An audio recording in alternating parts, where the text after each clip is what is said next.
Good morning. তো সকাল থেকে ছোট ছোট ক্লিপিংস আপনাদের দেখাচ্ছিলাম যে আমরা বেরোচ্ছি এরকম। অ্যাকচুয়ালি আমরা যাচ্ছি হায়দ্রাবাদ। আর আমাদের একটা টুইস্ট আছে এখানে, সেটা হচ্ছে আমরা নেক্সট মানে গেল সপ্তাহতেই বুক করেছি প্লেনের টিকিট, ঠিক আছে। এবার কলকাতা থেকে আমরা করতেই পারতাম, কলকাতা থেকে টিকিট দেখাচ্ছিল ওই 15 না 16 হাজার টাকা মতো। আর সেটা ছিল মানে এই টাইমটাই আমাদের চাই, সেইটা ছিল দুর্গাপুর ভায়া দুর্গাপুর লেওভার হয়ে যাবে। তো আমরা ভাবলাম যে আমরা কেন বেকার বেকার মানে এই দুর্গাপুর ফ্লাইটে করে দুর্গাপুর আসবো। আমাদের বাড়ি থেকে দুর্গাপুর আসতে মোটামুটি ওই 2.5 থেকে 3 ঘন্টা লাগে, 2.5 ঘন্টায় পৌঁছে যাবো, এখন ফাঁকা আছে রাস্তা। তো আমরা ভাবলাম আমরা ফ্লাইট গাড়ি করে প্রথমে দুর্গাপুর চলে যাই এবং সেখান থেকে আমরা ফ্লাইট নিয়ে নেব, যেটার ভাড়া মোটামুটি 7,000 টাকা মতো করে পড়ছে, যেটা একদমই হাফ হয়ে গেল বলতে গেলে। তো অনেকটাই সেভ হলো। আর অনেক দিন পর আমি আবার ভিডিও শুরু করলাম, তো এবার চলবে। কারণ হায়দ্রাবাদ যাওয়াটাও কিন্তু রিজন খুব অদ্ভুত, সেটা পরে বলবো, আগে আস্তে কাজটা আস্তে হয়ে যাক। আমরা পৌঁছাই, জানাচ্ছি সবকিছু আপনাদের আস্তে আস্তে। আর যেটা বলছিলাম 2025-এ আমার ভীষণ হেকটিক কিছু সমস্যা ছিল, সেই জন্য আমি করতে পারিনি। এবার 26 থেকে আমি ঠিক করেছি একদম টানা ভিডিও দেব। আর সাথে থাকুন আমার, চলুন দেখতে থাকুন হায়দ্রাবাদ ট্রিপ। আচ্ছা, এখন আমরা এসেছি সিসিডির সামনে। আমি একটু কোল্ড কফি খাবো, কারণ অনেকটাই সকালে বেরিয়েছি আমরা। এখানে টয়লেট আছে একটা, টয়লেট সবাই গেছে। আর সিসিডিতে যাই, একটু কফি টফি খাই, খেয়ে আবার বেরিয়ে যাবো। বাই দ্য ওয়ে, এই জায়গাটা কোথায় গো? এটা কোন জায়গা? পানাগড়। ও, এটা পানাগড়। এসেই গেছি প্রায়।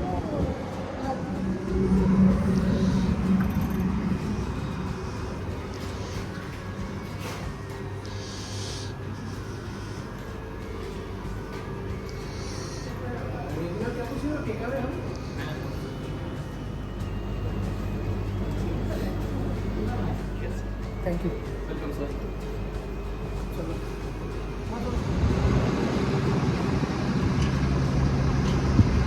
তাহলে চলুন এখান থেকে আবার বেরোনো যাক, সোজা পৌঁছে যাবো এবারে এয়ারপোর্ট।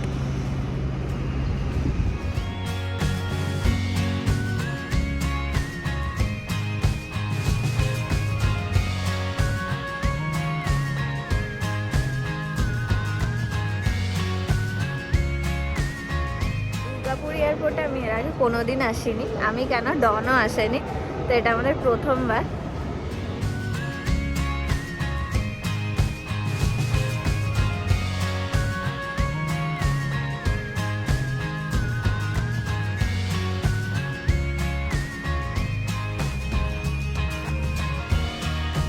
তো খুবই সুন্দর এয়ারপোর্টটা, একদম ফাঁকা। অন্ডাল মানে দুর্গাপুর থেকে এটা আরও 10 কিলোমিটার দূরে অন্ডাল বলে একটা গ্রাম আছে সেখানে। আর শাগনিক যদি ভিডিওটা দেখিস ভাই, তোর তো অন্ডালে বাড়ি, তুই তো জানিস, খুব সুন্দর। তো যাই হোক, শাগনিক আমাকে বলেছিল খুব সুন্দর এয়ারপোর্ট। এসে যেটা সব থেকে ভালো লাগলো, একদম ফাঁকা। ইন্ডিগো ছাড়া আর কোনো এয়ারলাইন্স চলছে না এখানে আপাতত, শুধু ইন্ডিগোরই ফ্লাইট। আর খুব সুন্দর, মানে আর কি বলবো, এত ফাঁকা। 10 মিনিটের মধ্যে সিকিউরিটি চেক ইন হয়ে আমরা ভেতরে চলে এসেছি। তো আপনারা যদি মানে দেরি করেও বেরোন, কোনো সমস্যা নেই, আরামসে এসে সিকিউরিটি চেক করে গেটের সামনে একটাই ডিপার্চার গেট। হ্যাঁ, এটাই সব থেকে। আমি তো কৃত্তিকাকে জাস্ট বলছিলাম যে আর কলকাতা যাবো না, এখান থেকেই ফ্লাইট নেবো এবার। আর একটা যেটা আমরা চিন্তা করছিলাম সেটা হচ্ছে রাস্তায় ট্রাফিক হবে কিনা, বা রাস্তা কীরকম। রাস্তা একদম স্মুথ, মানে আমরা সিঙ্গুর থেকে এসেছি 2.5 ঘন্টায়, একদম স্মুথ রাস্তা। আমরা জাস্ট একবারই ব্রেকও দিয়েছি, সিসিডিতে দাঁড়িয়েছি আমরা। তো ভীষণ সুন্দর, ভালো লাগছে দেখে। আর আমরা অ্যাকচুয়ালি মানে নিরিবিলি জায়গা খুঁজতে খুঁজতে মানে এতটাই পছন্দ করি, যখন এয়ারপোর্টটাও যদি নিরিবিলি হয় আমাদের জন্য ভালো হয়। তো দুর্গাপুর এয়ারপোর্ট তার মধ্যেই একটা। তো এখানেই একটাই গেট, এখান থেকেই ছাড়ে। আর পিছনে বেশ ভালো ভালো খাবার দোকানও আছে, যেটা এখন কলকাতা এয়ারপোর্টে মিসিং। তো এখানে কি কি আছে আমি চলুন আপনাদের দেখাই।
মধ্যে ল্যান্ড করে গেছি আর আমাদের গাড়ি বুক করা আছে, কারণ ওই এয়ারপোর্টে নেমে সেখান থেকে আবার উবার ওলা কিছু একটা বুক করতে প্রচুর সময় চলে যায়। তো ইটস বেটার, যেহেতু আমরা জানি আর আমাদের এখান থেকে অনেকটাই দূর ডেস্টিনেশন, প্রায় 1.5-2 ঘন্টা সময় লাগবে, তো আমরা গাড়ি আগে থেকেই বুক করে নিয়েছিলাম যে ট্রেন যাই। আগে বেল্ট থেকে লাগেজটা নিয়ে নেব।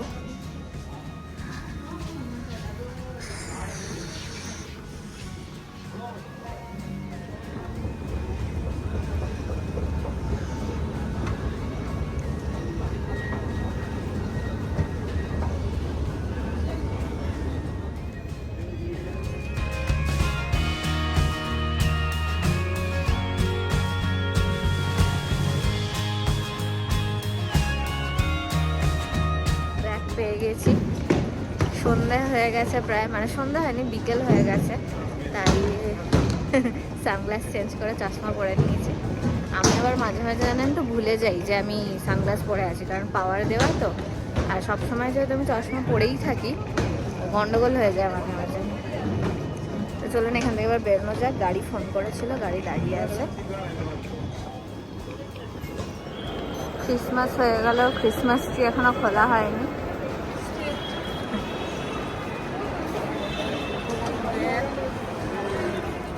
নামলাম এইরকম একটা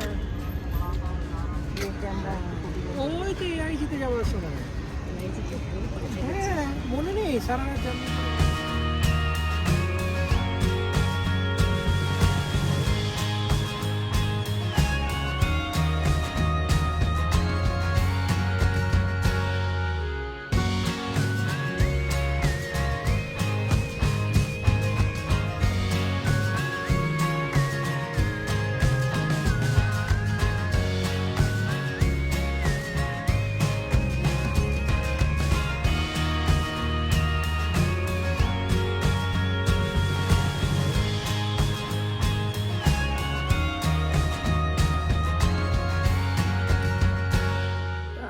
এখানে আমাদের দাদার বাড়ি এসে গেছি। দাদা বলতে আমার বড় ভাসুর হয়, শিবজিতের বড় দাদা হয়। বড় দাদা মানে আমাদের পিস্তত দাদা।